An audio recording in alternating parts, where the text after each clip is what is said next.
നമസ്കാരം കൂട്ടുകാരെ, ഞാൻ പീറ്റർ ചോളു. ഇന്നത്തെ പുതിയ വീഡിയോയിലേക്ക് ഏവർക്കും സ്വാഗതം. അതായത് 13/9/2025 ശനിയാഴ്ച രാവിലെ റബ്ബർ വില നോക്കുമ്പോൾ റബ്ബർ വില കുറയുകയാണ്.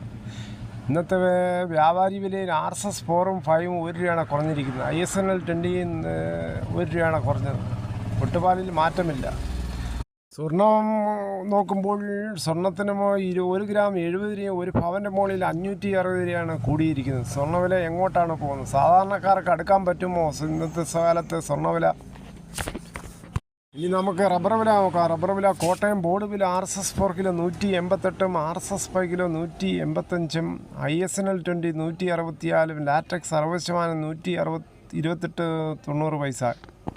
ഇതാണ് രാവിലത്തെ കോട്ടയം ബോർഡ് വില. ഇനി കൊച്ചി വില നോക്കുമ്പോൾ RSS 4 കിലോ 188-ഉം RSS 5 കിലോ 185-ഉം ആണ്. ഇതാണ് രാവിലത്തെ കൊച്ചി വില. ഇനി കേരളത്തിലെ മറ്റിനം ഗ്രേഡ് ഷീറ്റ് നോക്കുമ്പോൾ ലൂസ് കിലോ 176, ലോട്ട് കിലോ 166 മുതൽ 171 രൂപയാണ്. ഒട്ടുപാൽ നോക്കുമ്പോൾ 80% ഡിയാസിൽ ഒട്ടുപാൽ കിലോ 122-ഉം 60% ഡിയാസിൽ ഒട്ടുപാൽ കിലോ 91 രൂപ 50 പൈസയുമാണ്. വിദേശ വില നോക്കുമ്പോൾ ബാങ്കോക്ക് RSS 4 കിലോ 194 പൈസയും RSS 5 കിലോ 189 രൂപ 63 പൈസയുമാണ്. ഇനി കേരളത്തിലെ വ്യാപാരി വില നോക്കുമ്പോൾ വ്യാപാരി വില കോട്ടയം RSS 4 കിലോ 180-ഉം RSS 5 കിലോ 177-ഉം ISNL 20 161 രൂപ 50 പൈസ മുതൽ 162 രൂപയാണ്.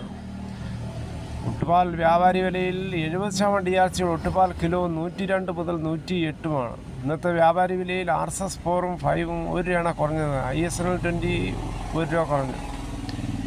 ഇനി കേരളത്തിലെ മറ്റ് വിലകൾ നോക്കുമ്പോൾ സ്വർണ്ണം 22 ക്യാരറ്റ് 1 ഗ്രാം 10,200-ഉം 1 പവൻ 81,600-ഉമാണ്. അതേസമയം 24 ക്യാരറ്റ് 1 ഗ്രാം 11,128-ഉം 1 പവൻ 89,024-ഉമാണ്.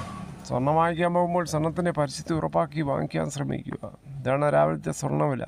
തേങ്ങ ചകിരിയില്ലാത്ത മുട്ടത്തേങ്ങ കിലോ 87-ഉം വെളിച്ചെണ്ണ ലിറ്ററിന് 480-ഉം കൊപ്ര എടുത്തപടി 219-ഉം കച്ചോലം 450-ഉം കൊക്കോ 350-ഉം കശുവണ്ടി 100-ഉം അടയ്ക്ക പുതിയത് 350-ഉം പഴയത് 360-ഉം കാഞ്ഞിരക്കുരു 1850-ഉം കയർ ഇഴക്കയർ 10-ഉം കരിപ്പൊട്ടിക്കയർ 10 മുതൽ 15-ഉം ജാതിക്ക തൊണ്ടോട് കൂടി 200-ഉം ഗ്രാമ്പൂ 770-ഉം നാടൻ 880-ഉമാണ്.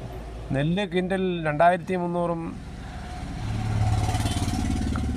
കുരുമുളക് അൺഗാർബിൾഡ് കിലോ 687-ഉം പുതിയത് 677-ഉം കുരുമുളക് ഗാർബിൾഡ് കിലോ 707-ഉം ചുക്ക് ബെസ്റ്റ് 250-ഉം മഞ്ഞൾ സേലം 155-ഉം കുരുമുളക് വയനാടൻ 670-ഉം ചേട്ടൻ 660-ഉം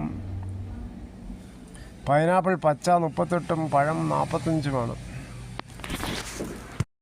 കേന്ദ്ര ഗവൺമെൻറ് പുതിയ GST പരിഷ്കാരം കേരളത്തിലെ ലോട്ടറിയെ വളരെ കാര്യമായി ബാധിച്ചിരിക്കുകയാണ്. 28% നിന്ന് 40% നികുതി പട്ടികയിലാണ് ഉൾപ്പെടുത്തിയിട്ടുള്ളത്. വിതരണക്കാരും ടിക്കറ്റ് വിൽപ്പനക്കാരുമായി 2 ലക്ഷം ആളുകളുടെയും കുടുംബങ്ങളുടെയും ഉപജീവന മാർഗമാണ്. മിക്ക ആൾക്കാരും ശാരീരിക വൈകല്യം അംഗവൈകല്യമുള്ള ആൾക്കാരാണ്. മിക്ക ആൾക്കാരും ലോട്ടറി കച്ചവടം നടത്തുന്നത്. അവരെ സഹതാപം പിടിച്ചു പറ്റിയാണ് മിക്ക ആൾക്കാരും ലോട്ടറി ടിക്കറ്റ് എടുക്കുന്നത് പോലും. കേരള സർക്കാർ നടത്തുന്ന പേപ്പർ ലോട്ടറി GST നിരക്ക് വർധനയിൽ നിന്ന് ഒഴിവാക്കണമെന്ന് കേന്ദ്ര ധനകാര്യമന്ത്രിയോട് പലപ്പോഴും GST കൗൺസിലോടും ആവശ്യപ്പെട്ടിരുന്നു. അത് അംഗീകരിക്കാൻ കേന്ദ്ര സർക്കാർ ഇതുവരെ തയ്യാറായിട്ടില്ല.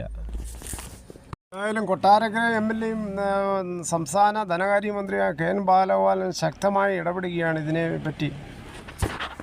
ഇതോടുകൂടി ഈ വീഡിയോയുടെ പൂർണ്ണമാകുന്നു. ഇത്രയും സമയം ക്ഷമയോടെ കേട്ടുന്ന വളരെയധികം നന്ദി. നിങ്ങൾക്ക് ഇഷ്ടമായെങ്കിൽ ഒരു ലൈക്കും ഒപ്പം നിങ്ങളുടെ വിലയേറിയ അഭിപ്രായങ്ങളും സബ്സ്ക്രൈബ് ചെയ്യാൻ മറക്കല്ലേ.